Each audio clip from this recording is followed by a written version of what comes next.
आषाढ़ शुक्लपक्ष दशमी बा बाहुड़ा दशमी दिन श्री जगन्नाथ महाप्रभु गुंडीचा घरे 9 दिनर लीलाखेला सारिबा परे निज जन्मवेदी को छाड़ी रथरे भाई भौणी को सांगरे धरी रत्नवेदी बा श्री मंदिर को फेरती।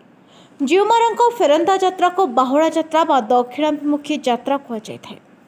जय जगन्नाथ जय जगन्नाथ जय जगन्नाथ। आज होती चलित वर्षर बाहुड़ा यात्रा आम आसी पहुँचीचु केन्द्रापड़ा जिला भरतपुर ब्लॉक जोटा हूँ हरिहर क्षेत्र महालठारे ये महालठारे अनुष्ठित होती 3टी रथ जोटा कि उपकूल जिला केन्द्रापड़ा में उपकूल जिला मानक देखा मिली 3टी रथ जमी ये रही विश्वस्त भाव में रही श्रीगुंडा दिन जो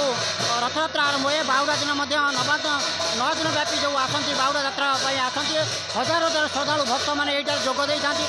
ये गोटे विश्वस्त रही महिला मैंने ही ये सुभद्रा रथ टाणती युवक मैंने पुरुष मैंने ही जगन्नाथ बलभद्र रथ टाणती नहीं महिला भक्त मैंने अच्छा आम पाखे कौन कहे आज्ञा महालठारे जो आसी सुभद्रा रथ टाणुते कौन कहे। जय जगन्नाथ। आमर हरिहर क्षेत्र महाड़े आमर ए अंचल प्रसिद्ध रथयात्रा ए 12 मासर 13 पर्व से आमर रथयात्रा अन्यतम आमर आषाढ़ मासर जो गुंडीचा रथयात्रा होता आमर ये 3टी रथ अवस्थान करते गोटे रथरे जगन्नाथ बलभद्र सुभद्रा ये 3 मूर्ति विराजमान करते जहाँ आज बाहुड़ा यात्रार शेष दिवस आमर ए अंचल समस्त महिला माने सुभद्रा रथ को बहुत माहौल हसखुशी आनंद उल्लास सहित से टाणी टाणी आणिक आमर सिंहद्वार निकट में उपस्थापन कर सीधा सड़क शुणुते महिला मैंने कहते बेस उत्साहित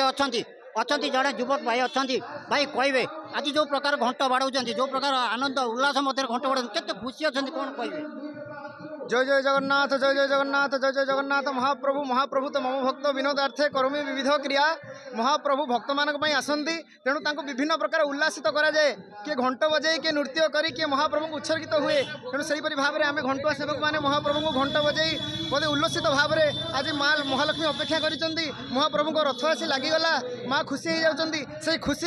पंडा पुआ मैंने घंट बजाऊँच अति मात्रा घंट बजा विहलित हो जाती महाप्रभु के पाखे। जय जय जगन्नाथ जय जय जगन्नाथ जय जय जगन्नाथ। महाप्रभु जड़े युवक हिसाब से कहते सेवायत अच्छा कहे जो बर्तमान देखागला काली पुरी गोटे अघटन देखागला जो प्रशासन तरफ बारण कराइला मोबाइल मन आप जड़े युवक अच्छा जेहेतु मंदिर मध्य सेवायत अच्छा घंट भी बजाऊँ घंटर ताले ताले जगन्नाथ को बाउड़ी आणुच्च मौसी माँ मंदिर ठार आणुच्च मंदिर को तो मोबाइल नौकरी मंदिर उपरके नहीं कौन कहे युवक साथी मानक युवक मानक कौन प्रेरणा देवे नहीं गोटे असुविधा कथा निहाती महाप्रभुंर सेवा करने समय कौन से प्रकार घंट जिते प्रकार सेवा कले सुधा घंट सेवा हो कि अन्य जेकोसी प्रकार सेवा हो ता भीतर जब आप मोबाइल को व्यवहार करेंगे महाप्रभु प्रति भाव एवं महाप्रभु प्रति समर्पण निश्चित भाव में कमिज तेणु प्रशासन जो निष्पत्ति नहीं सेवायत मैंने घंट नहीं पारे जो मोबाइल नहीं पारे ना ता एक सठिक पदक्षेप थिला किंतु अन्य माने से कथा को न मानी जेहेतु मोबाइल नहीं से प्रति दृढ़ कार्यानुष्ठान होगा दरकार कारण महाप्रभु प्रथम भाव हूँ मुख्य। जय जगन्नाथ। कौन कहे आज जो पवित्र बाहुड़ा दशमी अनुष्ठित होती आप देखु आम देखु आप सीधा घंटर ताले ताले जो रथ को आने कौन कहे आज्ञा ये भावर कथा ये महाप्रभु चतुर्धामूर्ति ये लीला एथिरे मनीष भक्त समते समर्पण है महाप्रभु पाखरे हृदय नृत्य करे आनंद ये गोपर राहस ये गोपी भाव आसे मनरे आनंद मग्न है मनीष ये प्रेम से मजी जाए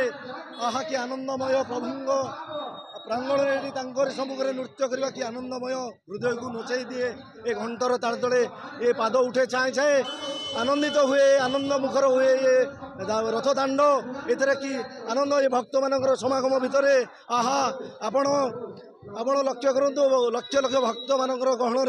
कि आनंद ये कोटी आनंद आहा आहा जय जगन्नाथ। सीधा सड़क शुणुते जो भाव में युवक मैंने अच्छा घंटर बजाऊे रथ को ताले ताले आणुते सीधा सड़क कहते ये जो आनंद ये जो भक्ति भाव केवे भी जीवन में मिलने। केन्द्रापड़ा दीप्तिरंजन महांती रिपोर्ट।